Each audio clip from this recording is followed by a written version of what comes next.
Hello everybody. We'll continue with the subject surveying. We were discussing the topic contouring.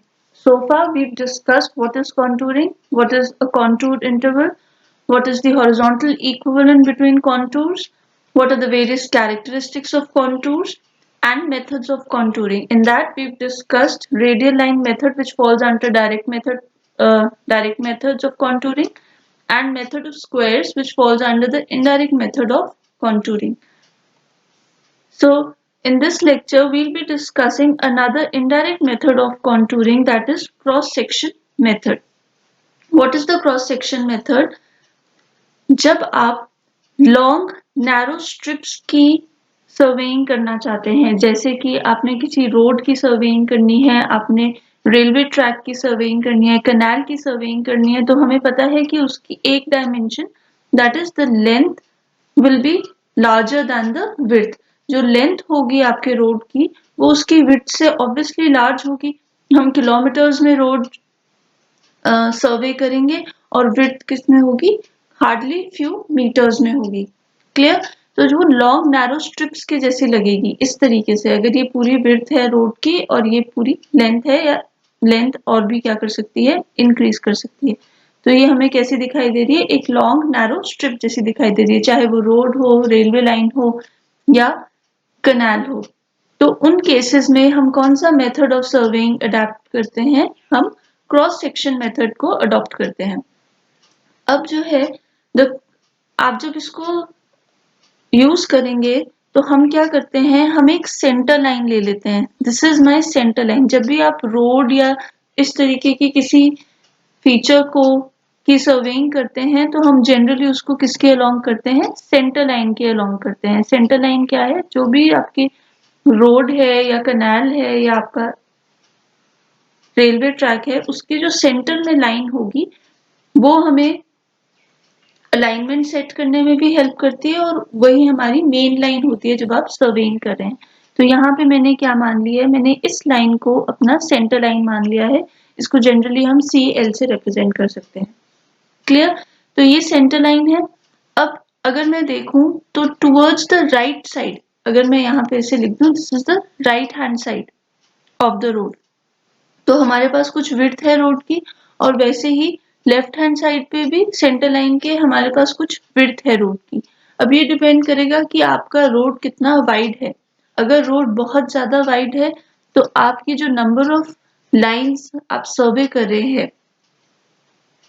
Along with the centre line को तो हमने सर्वे करना ही करना है, but साथ में जो आप लाइन सर्वे कर रहे हैं उनका नंबर डिपेंड करता है कि विड्थ कितनी है। अगर आपका कोई रोड है जिसकी विड्थ बहुत ज्यादा नहीं है तो हम क्या कर सकते हैं, हम सिर्फ एक यहाँ पे लेफ्ट हैंड साइड पे लाइन सर्वे कर सकते हैं और एक आप राइट हैंड साइड पे लाइन सर्वे कर सकते हैं। अगर विड्थ बढ़ जाती है तो जैसे हमने यहाँ पे शो किया है, हम दो अलोंग टू लाइंस और सर्वे कर रहे हैं बोथ साइड्स पे। अगर विड्थ और बढ़ जाती है तो आप ये नंबर ऑफ लाइंस इंक्रीज कर सकते हैं। So it all depends upon the width of the road and the importance of the road. जितनी ज्यादा इंपॉर्टेंट होगा आपका रोड उतनी ज्यादा लाइंस को आप सर्वे करेंगे। अब सिर्फ हम अलोंग द लेंथ नहीं सर्वे करते हैं रोड को, अलोंग द विड्थ भी सर्वे करते हैं। अब जब आप अलोंग द विड्थ सर्वे करते हैं तो जैसे ये हमने एक हॉरिजॉन्टल लाइन बनाई है, this is known as the cross section. ये क्या है हमारा क्रॉस सेक्शन, कि अलोंग द रोड अगर मैं इस तरीके से एक सेक्शन लूं तो वो सेक्शन मुझे क्या रिप्रेजेंट कर रहा है कि वहां पे कैसी वेरिएशन होगी। अब अगर मैं लेंथ के अलोंग सेंटर लाइन अगर बात करूं तो आपका रोड कुछ इस तरीके से वेरी कर सकता है। ऐसी हो सकती है मेरी ग्राउंड की कंडीशन, जो ground level existing ground level है, यहाँ पे अगर मैं लिख दूं ये पॉइंट C था, ये पॉइंट L था। क्लियर? वैसे ही अगर हम किसी सेक्शन XX की बात कर रहे हैं, यहाँ पे कोई सेक्शन मैंने XX ले लिया है तो उस पे भी तो वेरिएशन हो सकती है आपके ग्राउंड की, कुछ ऐसे यहाँ पे भी वेरी कर सकता है आपका ग्राउंड XX के अलोंग। तो इस XX के अलोंग भी हमें कैलकुलेशन करना, लेवलिंग करना बहुत इंपॉर्टेंट है, क्योंकि फॉर्मेशन लेवल, चाहे वो आपका रोड हो, चाहे वो आपका रेलवे लाइन हो या कनाल का बेड हो, उसके हिसाब से फॉर्मेशन लेवल में क्या होगा। यहाँ पे अगर आप देख सकते हैं तो यहाँ पे पूरे सेक्शन में सिर्फ कटिंग होनी है। ये जो येलो पोर्शन है वो क्या शो कर रहा है कि यहाँ पे सारे सेक्शन में क्या होनी है, कटिंग होनी है। ये सारा एक्स्ट्रा येलो पोर्शन हमें रिमूव करना है क्योंकि ये बैक लाइन क्या शो कर रही है, ये हमें हमारा फॉर्मेशन लेवल, रोड का लेवल शो कर रही है कि रोड इस लेवल पे होगा। क्लियर।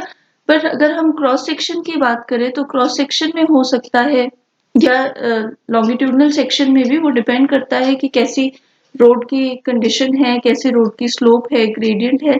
अगर मैं इसको अपना फॉर्मेशन लेवल मानूं या इसको अपना क्रॉस सेक्शन मानूं, क्रॉस सेक्शन के अलोंग, तो हम देख सकते हैं कि कहीं पे हमें फिलिंग करनी है और कहीं पे हमें कटिंग करनी है। तो यहाँ पे तो हमें कटिंग करनी है, बट अगर ये वाला पोर्शन देखें तो यहाँ पे हमें क्या करनी है, फिलिंग करनी है। क्योंकि रोड तो ये ब्लैक लाइन रिप्रेजेंट कर रही है और हमारा ग्राउंड लेवल क्या है, ये ग्रीन लाइन रिप्रेजेंट कर रही है। तो ये जो ये एक्स्ट्रा मटेरियल है यहाँ से हमें कट करना होगा और यहाँ पे ये जो डिप्रेशन है इसको फिल करना होगा ताकि हमारा रोड कैसा रह सके, स्मूथ रह सके। ऑल्दो कैम्बर एंड ऑल हम सब प्रोवाइड करते हैं, बट यहाँ पे सिंपल अंडरस्टैंडिंग के लिए हमने क्या कर दिया है, इसको बिल्कुल स्ट्रेट शो कर दिया है। क्लियर। तो इसकी हेल्प से हमें कैलकुलेट करना होता है कि हमें कितनी एक्सकवेशन करनी है और हमें कितनी फिलिंग करनी है। तो कटिंग एंड फिलिंग की क्वांटिटी कैलकुलेट करने के लिए हमारे लिए क्रॉस सेक्शंस के अलोंग लेवलिंग करना, क्रॉस सेक्शंस को ड्रॉ करना बहुत ज्यादा इंपॉर्टेंट हो जाता है, बिकॉज इट डिसाइड्स कि कितनी कटिंग होनी है, कितनी फिलिंग होनी है। क्लियर। इसीलिए इस मेथड का नाम क्या है, क्रॉस सेक्शन मेथड, जिसमें अलोंग द लॉन्गिट्यूडनल पॉइंट्स हम क्रॉस सेक्शन पे भी लेवलिंग करेंगे, क्रॉस सेक्शन पे भी हम कॉन्टूर्स या रिड्यूस लेवल्स कैलकुलेट करेंगे। क्लियर। अब ये तो हो गया फर्स्ट पॉइंट। नेक्स्ट है, the cross sections need not necessarily be at right angles to the centre line. अब जैसे हमने यहाँ पे ड्रॉ किया है, ये क्रॉस सेक्शन है, अगर मैं इसको हाईलाइट करूं, this is a cross section और ये हमारी सेंटर लाइन है। तो जो सेंटर लाइन और क्रॉस सेक्शन है, सेंटर लाइन और क्रॉस सेक्शन के बीच में कितना एंगल बन रहा है, 90 डिग्री का एंगल बन रहा है। बट हम अगर चाहें तो हम कोई क्रॉस सेक्शन ऐसा भी बना सकते हैं। This is also cross section. वो डिपेंड करेगा कि आपका रोड कैसा है, कर्वेचर कैसा है। अगर आप कहीं पे कर्व ले रहे हैं तो आपको एंगल देना पड़ सकता है, या कैसी वहां पे टोपोग्राफी है। तो दिस एंगल जो क्रॉस सेक्शन सेंटर लाइन के साथ बना रहा है, वो जरूरी नहीं है कि 90 डिग्री हो, वो कोई भी एंगल थीटा हो सकता है depending upon the topography of the region. ठीक है। Next is spacing of the cross section में वेरी। अगर आप यहाँ पे ध्यान से देखें तो हमने ये एक क्रॉस सेक्शन है। अगर मैं इनको नंबरिंग कर दूं तो ये क्रॉस सेक्शन 1 है, ये क्रॉस सेक्शन 2 है, this is cross section 3 and this is cross section 4। अब ये जितनी भी लेंथ है हमारी सेंटर लाइन की, उसके अलोंग मैंने 4 क्रॉस सेक्शंस नोट डाउन करे हैं। और हम जनरली इनको नेमिंग भी करते हैं ताकि हमें याद रहे कि कितनी चेन एज पे कौन सा क्रॉस सेक्शन है। चेन एज मतलब जो स्टार्टिंग पॉइंट है उससे कितना डिस्टेंस ले रहे हैं, चेन लेंथ कितनी आ रही है। तो हमने, अगर आप देखेंगे, जो क्रॉस सेक्शन 1 है और जो क्रॉस सेक्शन 2 है उसके बीच में जो डिस्टेंस है, उतना ही डिस्टेंस क्रॉस सेक्शन 2 और क्रॉस सेक्शन 3 के बीच में है। तो मतलब ये लाइन और ये डिस्टेंस जो है वो क्या है, इक्वल है। But cross section 3 and cross section 4 के बीच में जो डिस्टेंस है वो काफी ज्यादा है compare to above these cross sections, ये जो इन दो क्रॉस सेक्शंस के कंपैरिजन में। तो यहाँ पे वो यही बोलना चाहता है कि कोई हार्ड एंड फास्ट रूल नहीं है कि अगर आपने यहाँ पे क्रॉस सेक्शन 10 मीटर्स पे लिया है तो यहाँ पे भी आपको 10 मीटर्स पे ही लेना पड़ेगा। आप 20 मीटर्स पे भी ले सकते हैं। अगर आपको लगता है कि नहीं यहाँ पे बहुत ज्यादा वेरिएशन है तो आप 5 मीटर्स पे भी क्रॉस सेक्शन ले सकते हैं। क्लियर। वो डिपेंड, अगेन वो किस पे डिपेंड करता है, वो टोपोग्राफी पे डिपेंड करता है। मान लेते हैं कि जो हमारा ये सेंटर लाइन है, ये सेंटर लाइन का जो ग्राउंड सरफेस है वो कुछ इस तरीके से है। ग्राउंड सरफेस इस तरीके से आप देख रहे हैं कि अगर मैं इसको बीच में इंटरमीडिएट पॉइंट्स दे दूं, मैंने इस पॉइंट को ए बोल दिया, this is B, C, D और ये लास्ट पॉइंट हो गया हमारे पास एल। तो हम देख सकते हैं कि सी ए के पास एक ग्रेजुअल स्लोप है, ए बी के पास वो स्लोप थोड़ी और ग्रेजुअल हो गई है, बट बी टू सी ये स्लोप क्या कर रही है, काफी स्टीप हो गई है, ठीक है। और C to L almost plane surface है, ऑलमोस्ट फ्लैट है सरफेस। तो यहाँ पे हम देख सकते हैं कि क्योंकि ग्रेडियंट में वेरिएशन है, मुझे जो क्रॉस सेक्शंस हैं वो काफी कम कम डिस्टेंस पे लेने पड़ेंगे। मैं इस तरीके से उनको कम डिस्टेंस पे लूंगी। यहाँ पे अगर मुझे फील होता है कि मुझे एक और क्रॉस सेक्शन लेना है, तो अगर ये डिस्टेंस x है, ये भी x है, ये मैं कोई और छोटा डिस्टेंस ले सकती हूँ जो y है, यहाँ पे भी आप कोई छोटा डिस्टेंस ले सकते हो जो y है। बट यहाँ पे आप देख सकते हो क्योंकि ग्राउंड ऑलमोस्ट फ्लैट है, तो आप डिस्टेंस को बहुत ज्यादा इंक्रीज कर सकते हो। मैंने इसको क्या वैल्यू दे दी, z। तो हम देख सकते हैं कि y is less than x is less than z। अगर हम न्यूमेरिकली बात करें तो ये 10 मीटर है, ये 5 मीटर है, ये 20 मीटर है। तो वो मैंने कैसे डिसाइड किया कि मुझे क्रॉस सेक्शन कितने इंटरवल पे लेना है, मैंने डिसाइड किया यूजिंग द टोपोग्राफी। जहाँ पे टोपोग्राफी में ग्रेडियंट में काफी वेरिएशन था, कोई इंपॉर्टेंट फीचर आ रहा है, वहां पे मुझे क्रॉस सेक्शन पास पास लेने पड़ेंगे। पर अगर आपको लगता है कि ये बिल्कुल फ्लैट लैंड है, यहाँ पे कोई इंपॉर्टेंट फीचर नहीं है, तो आप उनके बीच का डिस्टेंस क्या कर सकते हैं, इंक्रीज कर सकते हैं। सो स्पेसिंग जो है क्रॉस सेक्शंस की वो वेरी कर सकती है। नेक्स्ट आता है कितना वेरी कर सकती है। आप क्रॉस सेक्शन 20 से 30 मीटर के बीच में ले सकते हैं अगर आप हिली कंट्री में या हिली टोपोग्राफी में काम कर रहे हैं, हिली रीजन में, और 100 मीटर तक भी जा सकते हैं अगर आप किसी फ्लैट रीजन में काम कर रहे हैं। सो वो डिपेंड करता है कि किस रीजन में, किस टोपोग्राफी में आप काम कर रहे हैं। आप इस डिस्टेंस को और कम भी कर सकते हैं, आप 5 मीटर तक भी आ सकते हैं अगर जो वेरिएशन है ग्रेडियंट में वो बहुत ज्यादा है। So these are just approximate values, ताकि आपको कुछ गाइडेंस मिले कि कैसे आपने वैल्यू चूज करनी है, कैसे आपने डिस्टेंस चूज करना है between cross section. So let's start with the procedure of the cross section method. Cross section method में हम क्या करते हैं, ये हमारे पास क्रॉस सेक्शन है 1, ये 2, this is 3 and this is 4। ठीक है, 4 क्रॉस सेक्शन है। ये हमारी सेंटर लाइन है, इसको मैं बोल सकती हूँ R1। ये लाइन R1 है, ये लाइन क्या है, R2। So this is R1 R1, this is R2 R2। ये लाइन होगी L1 L1 और ये लाइन होगी L2 L2। क्लियर। तो ये हमने लाइंस को नेम दे दिए depending upon the side on which they lie. अगर सेंटर लाइन के राइट साइड पे है तो उसको मैंने R1 बोल दिया, अगर लेफ्ट साइड पे है तो उसको मैंने L से डिनोट कर दिया। अब ये मेथड में हम क्या करेंगे, हम इन सारे पॉइंट्स पे, जो ये पॉइंट्स आए हैं, इन सारे पॉइंट्स के RLs डिटरमिन करेंगे।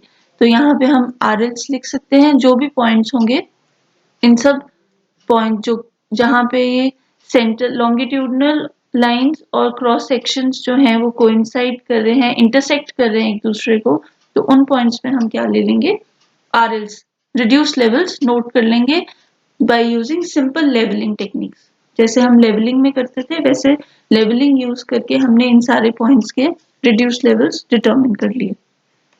उसके बाद आपने इन लेवल्स को अगर हम इनमें अगर हम रिड्यूस्ड वैल्यूज लिखते हैं कि रिड्यूस लेवल्स कितने हैं, इसको 100 बोल दिया, इसको 99 बोल दिया। सो ये हमें कुछ RLs मिल गए हैं इन पॉइंट्स के। अब मान लेते हैं कि हमें कॉन्टूर बनाना है 100 का। तो 100 के कॉन्टूर को जैसे हमने स्क्वायर मेथड में किया था वैसे ही इस मेथड में भी हम क्या करेंगे, अब हम पॉइंट्स देखेंगे जहाँ पे 100 का कॉन्टूर है या 100 का रिड्यूस लेवल है। तो यहाँ पे पॉइंट है जहाँ पे 100 का हमें रिड्यूस लेवल मिल रहा है।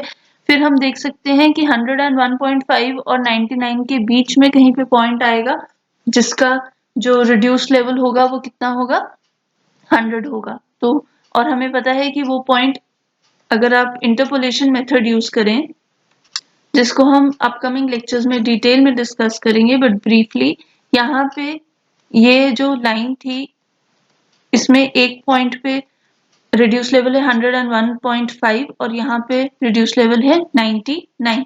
तो हमें पता है कि इसके सेंटर में क्या पॉइंट आएगा, 100.25। ये कैसे आया 101.5 माइनस 99 डिवाइडेड बाय 2, तो ये सेंटर में आ गया।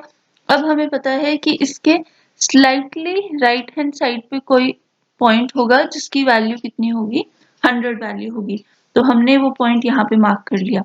वैसे ही अब आपको पता है 99 और 101 के जो सेंटर पॉइंट होगा उसकी वैल्यू कितनी होगी, उसकी वैल्यू 100 होगी, क्योंकि ग्रेडियंट इस तरीके से है, इस वैल्यू को हमने क्या बोल दिया 100। एक और हमारे पास 100 का पॉइंट आ रहा है यहाँ पे, तो ये अगेन ये पॉइंट कैसा है 100 है।